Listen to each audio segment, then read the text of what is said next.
اللہ کے نام سے شروع جو بڑا مہربان اور نہایت رحم کرنے والا ہے۔ ناظرین، آج کی اس ویڈیو میں ہم آپ کو رزق میں برکت، دولت کے حصول سمیت دل کی ہر خواہش اور حاجت کو پورا کرنے کا ایک پاورفل وظیفہ بتا رہے ہیں۔ جب آپ یہ وظیفہ کریں گے تو اس وظیفے میں پڑھی جانے والی آیات عرش الہی کو چھو کر آپ کی تقدیر کے بند تالے کھول دیں گی۔ اللہ تعالیٰ آپ کو برکت دے گا، اللہ تعالیٰ کے غیبی خزانوں سے دولت آنے لگے گی، آپ کا سب سے بڑا مسئلہ حل ہو جائے گا۔ سورہ کوثر قرآن پاک کی ایک ایسی آیت ہے جو بے شمار نعمتوں اور رحمتوں کا خزانہ ہے۔ یہ آیت درد، غم، اداسی اور بوریت کو دور کرتی ہے، دل کو خوشی، سکون اور اطمینان بخشتی ہے، کیونکہ جب حضور اکرم کو کفار کی طرف سے ابتر ہونے کے طعنے دیے گئے تو اللہ تعالیٰ نے یہ آیت نازل فرما کر آپ کی دل جوئی کی، آپ کی دل میں جو رنج و غم پیدا ہوا تھا وہ ختم کر دیا تھا، جنت میں حوض کوثر دینے کی خوشخبری سنائی تھی۔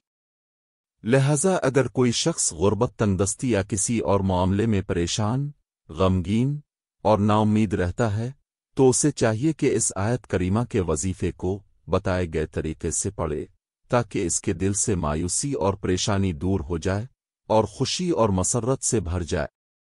اگر کوئی شخص رزق کی کمی کی وجہ سے پریشانی میں ہے اور اس کی آمدنی کافی نہیں ہے تو وہ اس آیت کریمہ کا وظیفہ کرے اور اپنے محبوب کے وسیلہ سے اللہ تعالیٰ سے دعا کرے تو اللہ تعالیٰ اپنے غیبی خزانوں سے اس کی مدد فرمائے گا۔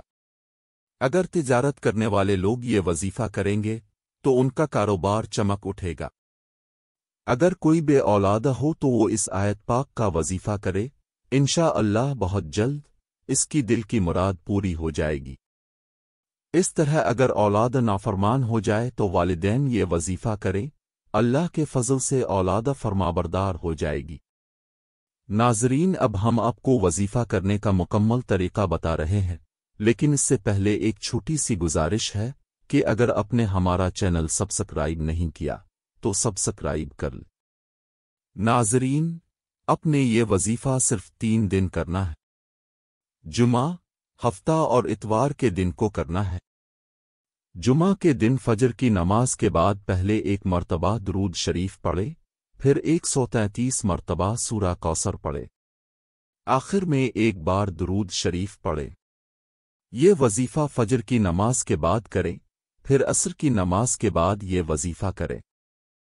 اول و آخر درود شریف پڑھیں، پھر درمیان میں سورہ کوثر 133 مرتبہ پڑھیں۔ اسی طرح اپنے یہ وظیفہ عشاء کی نماز کے بعد کرنا ہے۔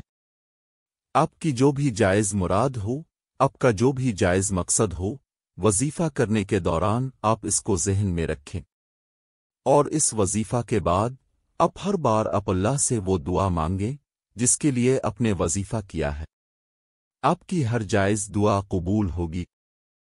اسی طرح آپ ہفتہ اور اتوار کے دن بھی یہ وظیفہ کر لیں۔